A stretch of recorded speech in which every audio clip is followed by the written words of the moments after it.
ये चाहता है कि मानव समाज परमात्मा के विधान से परिचित हो जाए, फिर ये गलती नहीं करे, फिर ये कोई जुल्म नहीं करेगा, चाहे लाख करोड़ रुपये दर दे, कोई आगे ठोकर मार देगा कि सिर में मारूंगा 1 लाख रुपया न कल न कीड़े पड़ जाए सिर में, कुत्ता बनूंगा गधा बनूंगा, या माया यही रह जाएगी। कहते हैं रति कंचन पाया नी रावण चलती बार। रावण के पास इतना सोना था कि उसने सोने की ईंटें बनवा कर महल बना रखे थे, लंका यानी अपनी नगरी बना रखी थी। और मृत्यु को प्राप्त हुआ, कुत्ते वाली मौत गया कि निरे खोटे खोदे। जिसके पास अधिक माया है वो उसकी शत्रु है, वो उसकी पूरी दुश्मन होती है। परमात्मा ने इसके बारे में कहा कि दान माया दुख भंजनी और संचित है दुख मूल। जो माया का संग्रह करते हैं उनके वो दुख की जड़ है, बहुत हानि कर देती है। तो इसलिए जब हमें ज्ञान हो जाएगा कि इस माया का हम करेंगे क्या, और ठीक है परमात्मा ने जो हमारी पूरे जन्म के संस्कार में लिखा है, माया दी है, तो उसका सदुपयोग करें, दुरुपयोग नहीं करें, परमात्मा की भक्ति अधिक करें। तो इस प्रकार ये दास चाहता है कि आप जी को डर लगे, आपको भय बने भगवान का। और जब तक भय नहीं होगा जीव सुधर नहीं सकता, ना शुभ काम कर सकता। अब आप देख रहे हो ये इंसान परमात्मा के विधान से अपरिचित होने के कारण केवल माया ही को सर्वस्व मान चुका है। हर प्रकार से किसी भी क्षेत्र में देख लो आप, किसी भी क्षेत्र में आप किसी ऑफिस में जाते हैं, कोई भी रिश्वत के बिना कलम नहीं उठाकर राजी, इतना गिर गया सतर इंसान का। और उनके घरा में देख ले फिर के सुख हो रहा है, बिरान माटी, किसी की बेटी छोड़ दी, किसी की विधवा होगी, किसी का कैंसर है, किसी का और बीमारी है, कोई और समस्या पैदा, कोई जीव सुखी नहीं। क्योंकि हम अपने आप अपने भविष्य के मार्ग में कांटे बो रहे हैं, फिर उन पर चलना भी हमने ही पड़ेगा। तो इस प्रकार ये ज्ञान जब होगा, हाथ नहीं लाओगा, ये प्राणी कति जहर समझ लेगा, विष। और जो 2 नंबर का काम करके रिश्वत आदि लेकर के अपने परिवार का पोषण करते हैं, उन व्यक्तियों को, अपने परिवार को, उनकी ऐसी दशा हो जाएगी विष देने की आवश्यकता नहीं पड़ेगी। यानी वो विष दे रहा है, वो ऐसे आहार करवा रहा है, जो ऐसे पैसे इकट्ठे कर रहा है। तो इस बुराई से मानव को उल्टा हटना होगा। माया हम किस लिए इकट्ठी करते हैं?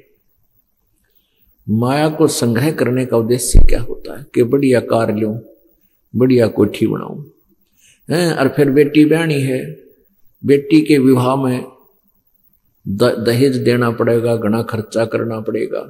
तो हमने यह दहेज की बीमारी लाली इसी ने खत्म कर दिया, जो जड़ है सारी दुख की। इस दहेज को ही हम बंद कर दे।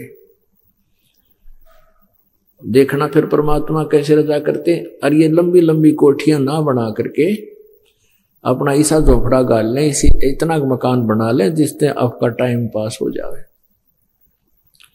परमात्मा के ज्ञान पे आधार होने के बाद आपको यह बात समझ में आएगी। एक रंका बंका नाम के 2 पति पत्नी थे। रंका पति का नाम था, बंका उसकी पत्नी का नाम था।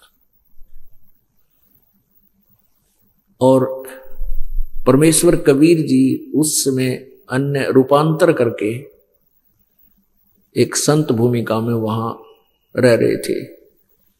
रंका और बंका, और एक उनकी पुत्री, उसका नाम वंका था। उन तीनों ने उपदेश ले रखा था। उधर से नामदेव जी, महाराष्ट्र के अंदर श्री नामदेव जी ने भी उन्हीं परमात्मा यानी गुरु जी से उपदेश ले रखा था। रंका और बंका ने एक झोपड़ी डाल रखी थी। पहले तकरीबन झोपड़ी ही डाला करते थे, इतनी ही व्यवस्था थी। इतना सिंपल लिविंग था प्रत्येक का। और ज्यादा ही गरीब थे, यानी निर्धन ज्यादा थे। लकड़ियां काट तोड़कर लाते थे जंगल से, उनको बेचकर अपना आहार करते थे, गुजारा करते थे, अपना निर्वाह किया करते थे। एक दिन नामदेव जी ने कहा, गुरुदेव आपके भक्त बहुत दुखी हैं, उनको कुछ धन दे दो, बहुत निर्धन है, जंगल में जाते हैं, उनका सारा समय लकड़ियां लाने लूने में व्यस्त खराब हो जाता है और बहुत दुखी हैं, शरीर पर कपड़े भी अच्छे नहीं हैं उनके। परमात्मा ने कहा बेटा, वो गुरुदेव ने कहा कि बेटा वो माया नहीं चाहते। नामदेव जी ने कहा ना जी, चाहते क्यों ना, वो तो दुखी बहुत हैं, आप कृपा बख्शोगे तो वो जरूर चाहेंगे, आप दोगे तो वो लेंगे ही लेंगे। परमात्मा बोला चल आज उनको माया देते हैं। परमेश्वर कबीर जी ने क्या किया, कुछ गहने ले लिए, सोने के, ये हाथ के कड़े, कान्ना के, नाक के अच्छे बहुत ज्यादा, कुछ चांदी के। रंका और बंका लकड़ी ले आन लाग रहे थे, लकड़ी तोड़कर जंगल से आ रहे थे और उसके रास्ते में परमात्मा ने वो गहने डाल दिए, जेवरात आभूषण डाल दिए, और आप छुप के एक झाड़ी के पीछे, नामदेव भी साथ में था। आगे आगे रंका आ रहा था और बंका थोड़ी पीछे थी, 200-300 फुट की दूरी पे।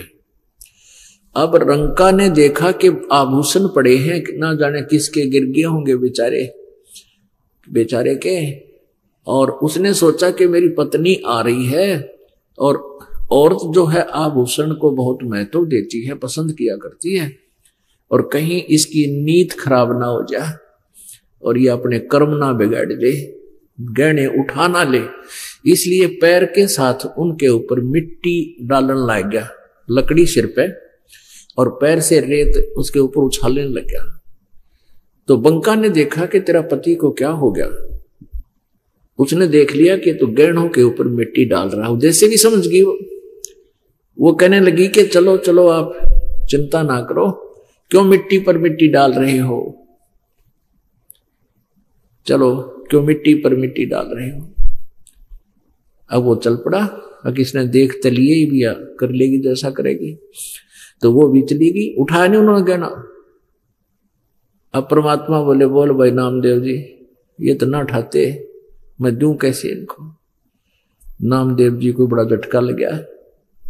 उसके बाद उनमें भी बहुत परिवर्तन हो गया, क्योंकि वो पहले अच्छे पैसे वाले थे, फिर अपनी मां के साथ वो अलग से झोंपड़ी में ही रहने लगे।